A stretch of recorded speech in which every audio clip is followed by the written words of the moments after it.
in spirit and prayer.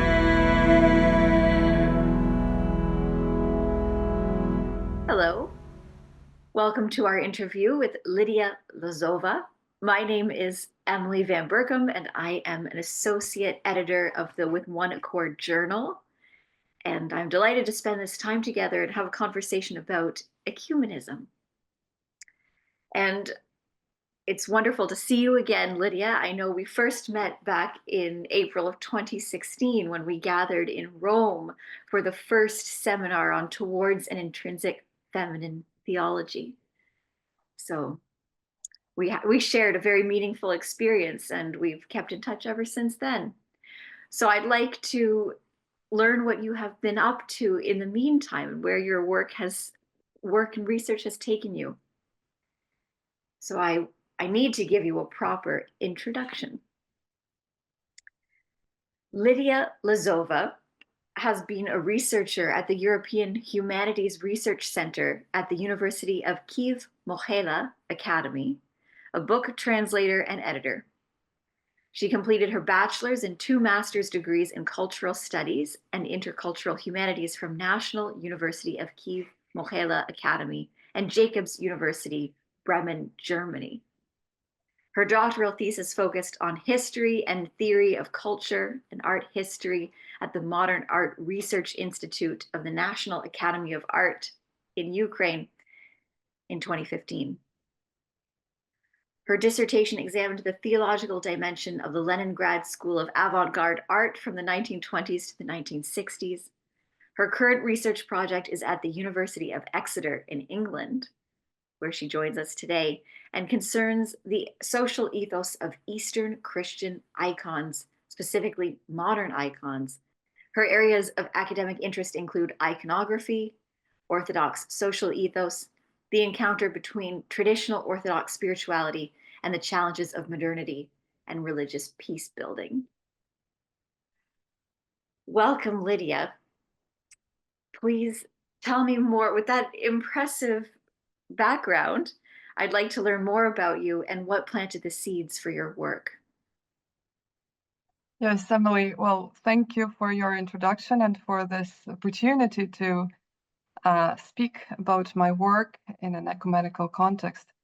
As for the seeds, I was baptized in early childhood, but I only got existentially interested in Christianity and started to consciously participate in the life of the Church, of the Orthodox Church, in 2006. After a deep personal crisis. And that year transformed my life, and eventually my work and my career became a response to a calling that I felt then.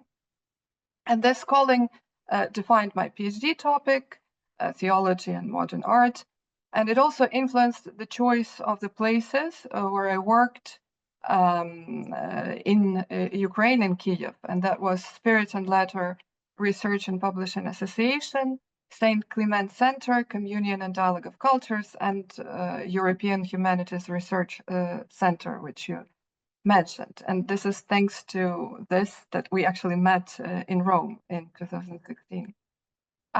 The work that I did there included translating and editing modern theological literature, but it also included coordinating and participating in annual international ecumenical theological conferences and summer institutes in Kyiv and at a parish in the vicinity of Kyiv, where I met Orthodox, Catholic, Protestant participants from all over the world, from cardinals and bishops to students and lay people.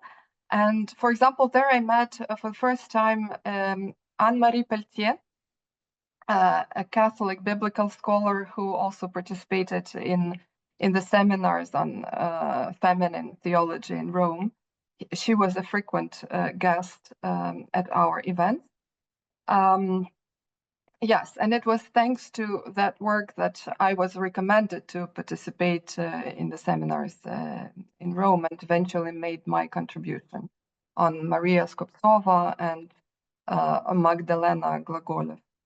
And Well, thanks to my ecumenical involvement, I met many deeply committed Christians from all over the world, and I became friends with some of them. I also got involved for a while with some lay Catholic movements, especially Comunione Liberazione and Bon Cœur, and I visited Taizé and became friends with the brothers of Taizé. And of course, it was not just work; it was it has been always my life, a way of life shared in Christ with other people. And in terms of the seeds, the most recent and very powerful seed that was planted in my heart was my experience as a co-translator, and then I would say a promoter of a very important document of the Orthodox Church, published in 2020, For the Life of the World Towards the Social Ethos of the Orthodox Church, by the Ecumenical Patriarchate. Why was it so important, and why has it been such a big influence on me ever since? It's because the Orthodox Church has always grappled with its place and purpose in the world, from identifying itself with the world to isolating itself from the world through private ascetic effort and liturgy. But by neglecting the world, and also by often focusing more on the past than the present, many times this led the Orthodox Church to reconcile with the existing social orders, sometimes even of the worst kind, like what we have now in Russia. And this troubled me deeply, while For the Life of the World presented a very different perspective of the Orthodox Church, a perspective which is very much in line with that of Saint Maria Skoptsova, Maria of Paris, of whom I spoke at my presentation in Rome, because both for her and for the authors of the document, which by the way included men and women, the Eucharistic sacrifice and our service in the world and for the world are intrinsically connected and not separate. And therefore, the document insists on the importance of social awareness, social service, and social justice and human rights as a way to protect human dignity of every person, especially of the most vulnerable people. And this is certainly close to the spirit of the Second Vatican Council and further documents of the Catholic Church. And this reflects the ecumenical involvement of the Ecumenical Patriarchate, and certainly personally of Patriarch Bartholomew. But for me, in these years since 2020, it has become very important in terms of the war of Russia in Ukraine, because this document it helps to understand how important human dignity is and how wrong the war is, essentially, although the Russian Orthodox Church is justifying this war.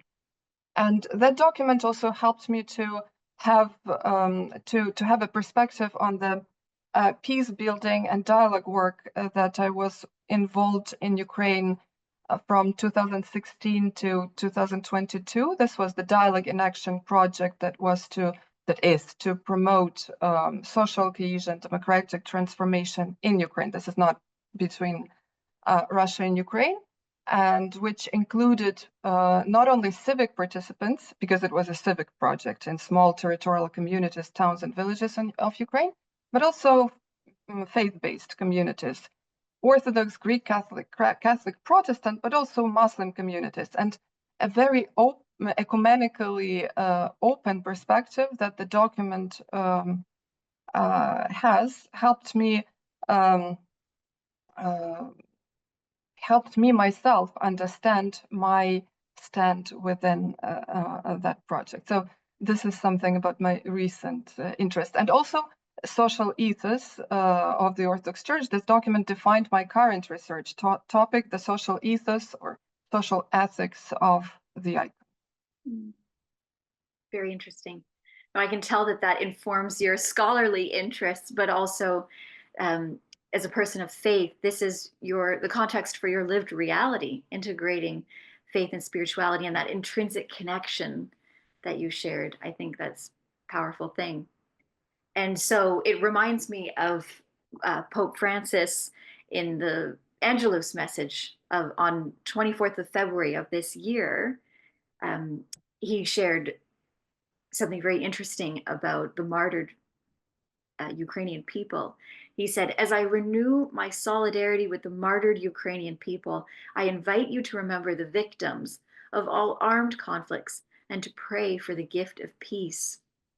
So I'm curious, how do you suggest, in an ecumenical embrace, in this intrinsic connection, how do we act as peacemakers in the midst of the present violence and suffering inflicted on the people of Ukraine?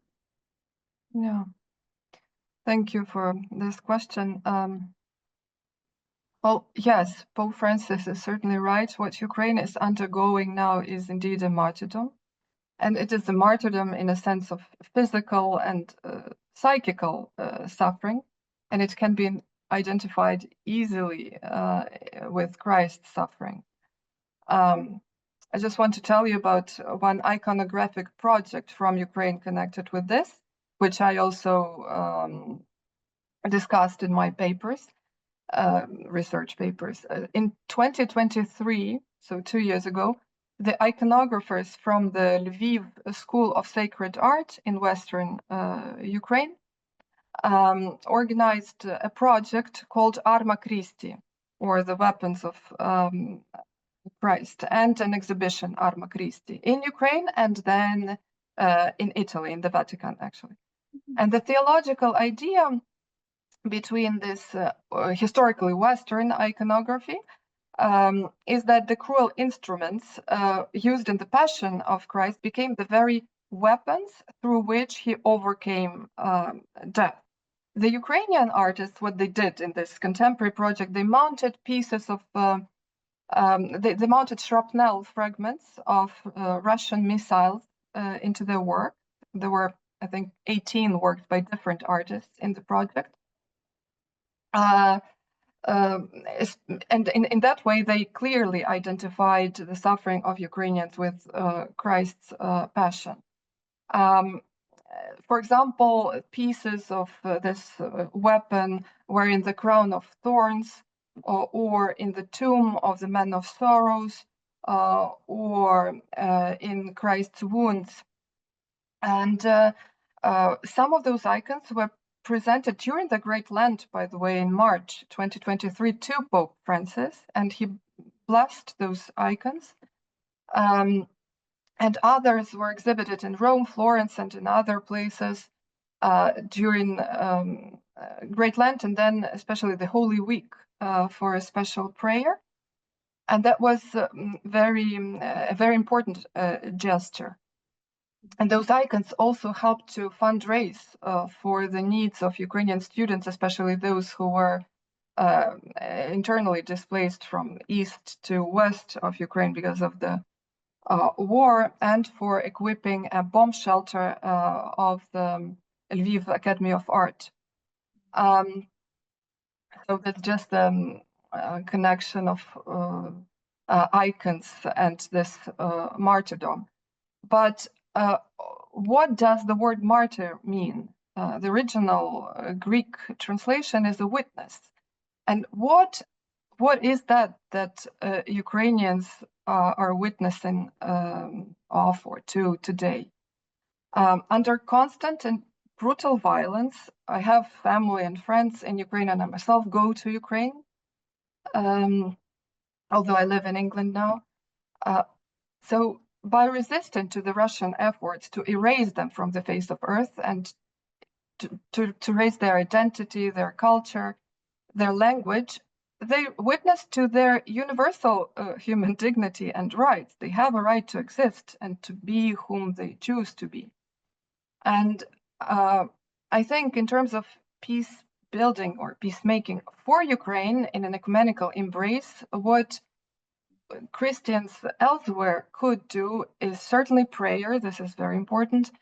it is certainly support, humanitarian support of individuals or of communities that you may know of. It can even be, I would say, support of Ukrainian soldiers who fight, who need this or that. There are different fundraising campaigns for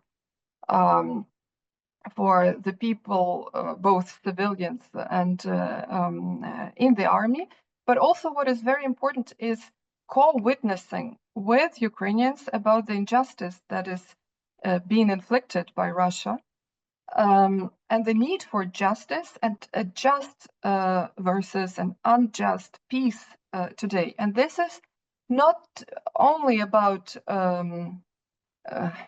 justice for Ukraine or justice for the world, it's also an act of solidarity. Ukrainians very often feel lonely, both in Ukraine because they're isolated and abroad. And if people just witness together with them for justice against injustice, this is a great, great moral and psychical support, and it gives power to resist further. Interesting. So I'm hearing that this ecumenical embrace requires a co-witnessing, and that requires conversion of heart and prayer and a change in our attitude. And so now that you live and work in England, how do you find others and their attitudes or their predispositions towards the suffering that is witnessed in the Ukraine? Well, I have to say that the United Kingdom is a country most beloved by Ukrainians today, because the United Kingdom supports Ukraine a lot, and we are thankful for this. But I also have to say that in general, people are tired of the war, are tired of hearing about the war in Ukraine. At some point, Ukraine almost disappeared from the news, I would say. And some people were asking me, is it still going on? Well, if you're Ukrainian, you're very much in this, and it's an everyday reality.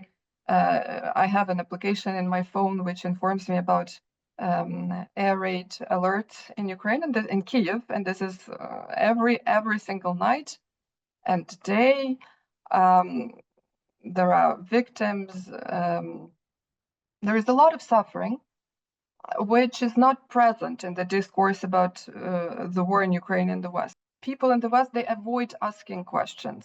They're confused, politically confused sometimes, but also it's hard to ask questions, even questions how you are, because that implies that probably you should get involved, and this is painful.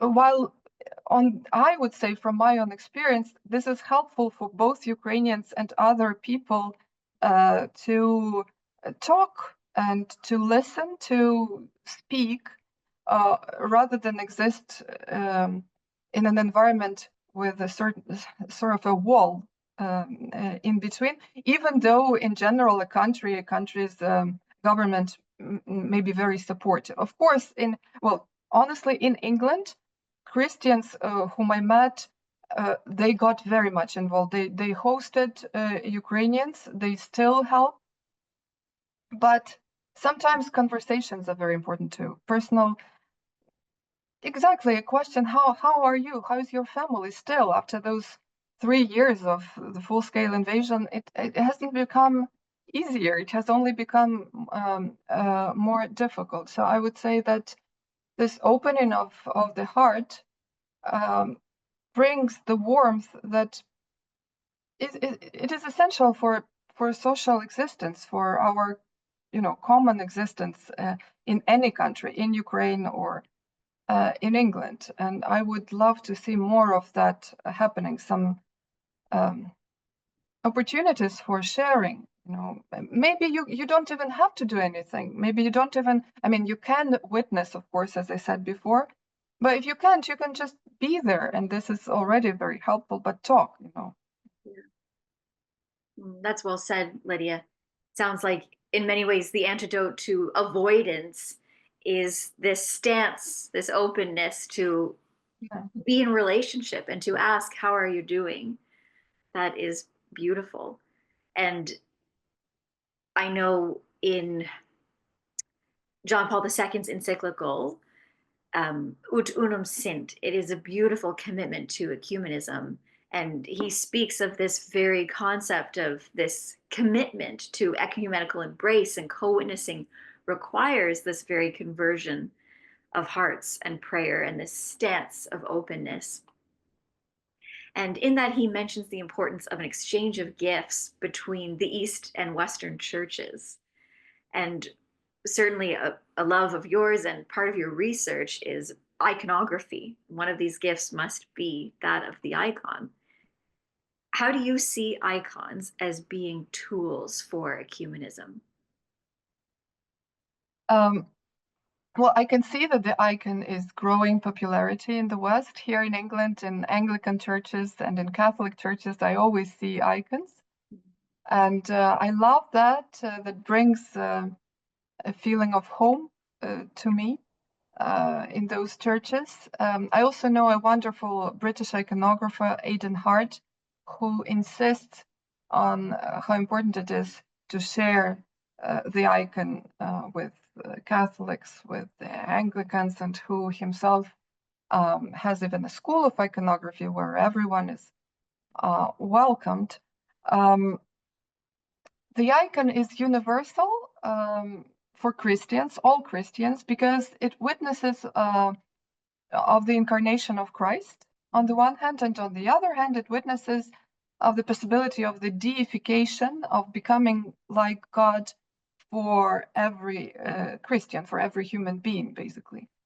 And we're all called to become what the icon shows us, the saints. The icons, they show holiness. Mm. But in my perspective, it is very important to remember that this deification doesn't happen through us unbecoming human, let's say. On the contrary, it means to become fully human, and this is what the icon shows, like Christ. And what does it mean to become fully human? It means becoming just, compassionate, merciful, and also self-sacrificial, but not abstractly, but in this world, in the concrete circumstances. Christ was in concrete circumstances. His life was in the world. And this is very important to remember when we speak of or when we paint icons. That although icons show us, as we're used to be thinking, a transformed eschatological reality, they do not simply transport us into this reality in some magical way. They're not just, some relaxation therapy or aesthetic art therapy. The icon needs to teach us to be like Christ in our life, in the context that we inhabit, and among the challenges that we go through. I'm now especially interested not in the theology or aesthetics of the icons, but the ethics of icons. And this embraces two things. One, on the one hand, it is the way that the icon may or may fail to train individuals in the virtue of discerning the image of God in themselves and in other human beings, and in making ethical judgments that favor human-oriented social structures and even political structures. And the second part is how different kinds of social ethics and even political theologies may be manifested through different iconographies, because there are also narrative and sermon-like allegorical icons that do not only serve as windows to heaven, but also promote a certain social and ethical perspective, and that may be about power structures or about gender roles, because the iconography may show things differently, attitude to heretics, to non-Christians, war and violence. There are different icons of Last Judgment, for example. that present very concrete social ethical paradigms. And this fact is usually neglected or underestimated in the theological discourse on icons. And why is it important? Because maybe, some iconographies should be preferred to other iconographies. Like, for example, the Byzantine icon was very fond of representing Byzantine emperors, and even of representing Christ as an emperor through the clothes of the emperor, the crown of the emperor. And in this way, it could, unite the church and the state too much, and we have to be mindful of that. The ethics of the icon is to make this human, the image of God and human dignity visible, shining. This is its calling, and this is why, by the way, it is so important to paint icons, to to create icons in a handmade way rather than to simply use those mass-produced icons that depersonalize both those who are represented there and those who consume them in the ecumenical context. Interesting. Yeah. I think that ethical dimension you integrated into, the whole argument about icons really being effective tools for ecumenism is just profound and really beautiful, because it does tie in not only the conversion of heart and prayer and the stance of openness, but the justice aspect and the self-sacrificial qualities required in the here and now, in this world, as we work to that transcendent relationship, that deepening relationship with God. So I think it's a both and. And I'm curious now, given that you do put such an emphasis on human dignity and relationship, can you elaborate on that as being part of your, I'm imagining, part of your desire and recommendation for uniting Christian faith traditions? What would you? Yes, I think this is the condition for uniting Christian faith traditions.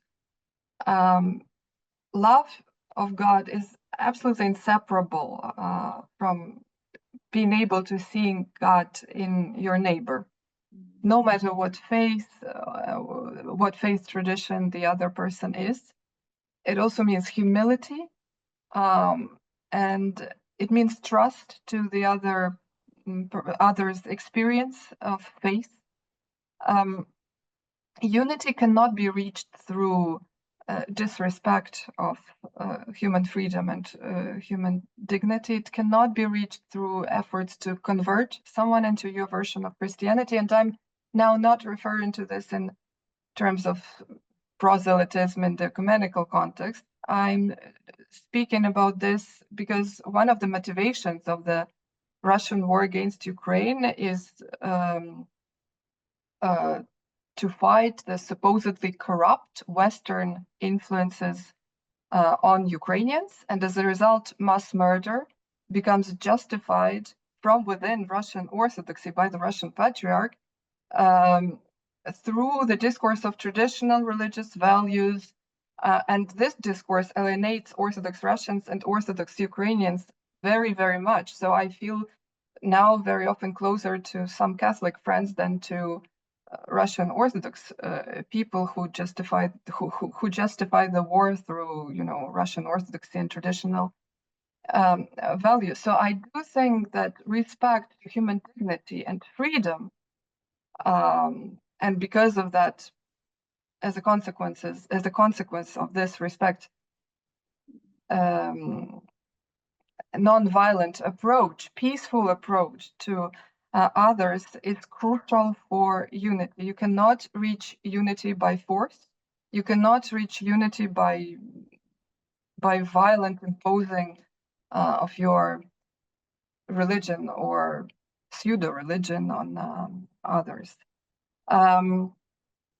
This is one thing. And another thing that I would desire for Christian unity would be more space for sharing faith experiences in a relational way, through stories, in the way of the heart, instead of a focus on doctrinal and scholarly matters that is very often most visible in the ecumenical dialogue. So, for example, those seminars on towards the intrinsic feminine theology that I attended in Rome were exemplary in this respect, because they combined this academic component with the discussion and sharing after each presentation, and in that way, the stories that I heard about Saint Catherine of Siena, I was the only Orthodox participant there, and Faustina Kowalska or Hildegard von Bingen or Etty Hillesum, whose book I actually, after that, I edited a Ukrainian translation of her book, or others. They became part of my own faith experience as a woman and as a Christian, and they helped me better understand others and trust their tradition. And I think that we need more of that in ecumenical dialogue, and this actually means embracing human level and not just staying on this abstract level. I think this would be my wish for the way towards a Christian unity. Thank you. Beautifully said. Thank you, Lidiya. I think it's striking to me how much could be advanced if we had heart-centered conversations, if we shared opportunities and experiences in a relational way. I think that's an important lesson moving forward. And that's really the essence of the ecumenical embrace. So I hope our conversation today was an example of the co-witnessing that's required as we move forward. And it was a real gift to be in your virtual presence, see you again, almost 10 years later from when we first met in Rome. And I thank you for your time and sharing today. Yes, thank you, Emily, for this opportunity. I deeply appreciate it.